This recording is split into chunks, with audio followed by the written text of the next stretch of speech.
अस्सलामुअलैकुम दोस्तों।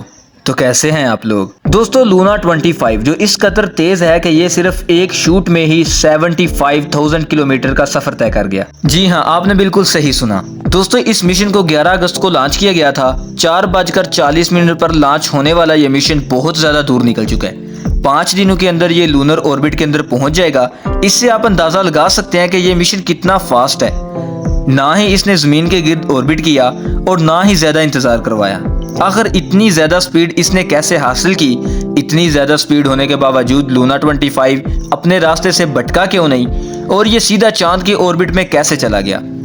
आखिर इसमें ऐसा कौन सा रॉकेट इस्तेमाल किया गया है जो इंडिया के पास नहीं है और इसके अंदर कितना फ्यूल डाला गया है। और सबसे मेन सवाल कि इतना बाद में जाने वाला रॉकेट अपने से पहले जाने वाले इंडिया के रॉकेट से जो कि काफी हफ्ते पहले लॉन्च किया गया था, इससे पहले चांद पर कैसे पहुंच गया, जिससे इंडिया के मिशन को काफी मुश्किल हो सकती है या फिर वो फेल भी हो सकता है। लेकिन ये सब हुआ कैसे, यही जवाबात हम आज आपको बताने की कोशिश करेंगे। तो दोस्तों वीडियो को आखिर तक जरूर देखिएगा ताकि आपके इल्म में इजाफे का सबब बन सके। दोस्तों दरअसल लूना 25 की इतनी ज्यादा रफ्तार एक रॉकेट की वजह से है जिसका नाम सोयस 2.1V रॉकेट है। इसके अंदर एक अपर स्टेज लगा हुआ है जिसकी वजह से इसकी स्पीड इतनी ज्यादा है।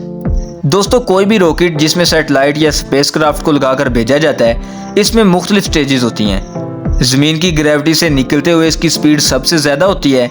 जैसे जैसे ये सफर तय करके ऊपर की तरफ जाता है तो इसकी स्पीड कम होने लगती है, जिसकी वजह से मुख्तलिफ पावर फ्यूल की जरूरत पड़ती है, जिससे मुख्तलिफ फ्यूल को बंद करके मुख्तलिफ थ्रस्टर को ऑन किया जाता है, जिससे ये स्पेस को चीरता हुआ अपनी मंजिल पर पहुंच जाता है। दोस्तों जो रॉकेट इंडिया ने चंद्रयान 3 के लिए इस्तेमाल किया है, इसका नाम LVM-3 रॉकेट है।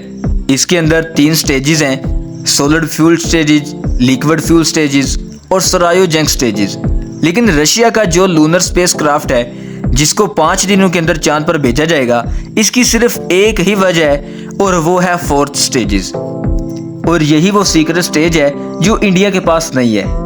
अगर इंडिया इसे इस्तेमाल करेगा तो इसका बजट काफी हाई हो जाएगा, लेकिन अभी वो इतना बजट अफोर्ड नहीं कर सकता।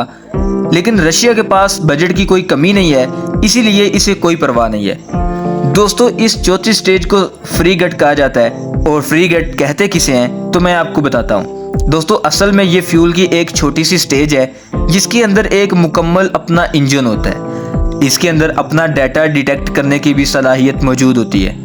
यही वो ऑब्जेक्ट है जिसके अंदर इतनी पावर है कि ये लूनर को इतनी जल्दी ऑर्बिट में लेकर जा रहा है। और जितनी इसकी स्पीड है, लगता है कि ये इंडिया से पहले चांद के साउथ पोल पर लैंड कर जाएगा और अपनी तारीख रकम कर देगा, जिससे इंडिया का मिशन फेल होता हुआ नजर आ रहा है। क्योंकि इंडिया चाहता था कि वो सबसे पहले चांद की डार्क साइड पर लैंड करे, लेकिन रशिया ने अब इंडिया के लिए काफी मुश्किल पैदा कर दी है। लेकिन फिर भी जब तक ये सही और सालिम लैंड नहीं कर जाता, कुछ कहा नहीं जा सकता, क्योंकि आखिरी वक्त में कुछ भी हो सकता है। क्योंकि अभी काफी सारी जो लूना 25 है, इस स्टेजेस को मुकम्मल करना है, जो इंडिया का चंद्रयान 3 सही सलामत कर चुका है। लेकिन चांद की डार्क साइड पर जहां इन दोनों को लैंड करना है, वहां काफी मुश्किलें हैं। सबसे बड़ी मुश्किल तो यही है कि वहां अंधेरा बहुत ज्यादा है और वहां पर स्पेसक्राफ्ट के अंदर जो लैंडर है, इसे खुद फैसला करना होता है कि किस जगह पर लैंड करना है और कितनी स्पीड से करना है। अगर रशिया की एक छोटी सी भी गलती हुई तो इनकी एक छोटी सी भी गलती इनको चंद्रयान 2 के मुकाबले में खड़ा कर देगी। जो हाल चंद्रयान 2 का हुआ था वही लूना 25 का हो जाएगा। लेकिन दूसरी साइड पर जो इंडिया है, उसने चंद्रयान 2 से काफी कुछ सीखा है। चंद्रयान 3 को पावरफुल बनाया है तो ज्यादा चांस है कि इंडिया कामयाब हो जाएगा। लेकिन रशिया ने इंडिया को एक बार हैरत और परेशानी में जरूर डाल रखा है, क्योंकि रशिया लैंड भी उसी साइड पर कर रहा है जहां इंडिया ने करना था। दोस्तों साउथ पोल काफी डिफिकल्ट है, क्योंकि एक बार जापान भी लैंडिंग करवाते करवाते फेल हो चुका है। अभी तक तो इस जगह कोई भी मुल्क लैंड नहीं कर सका।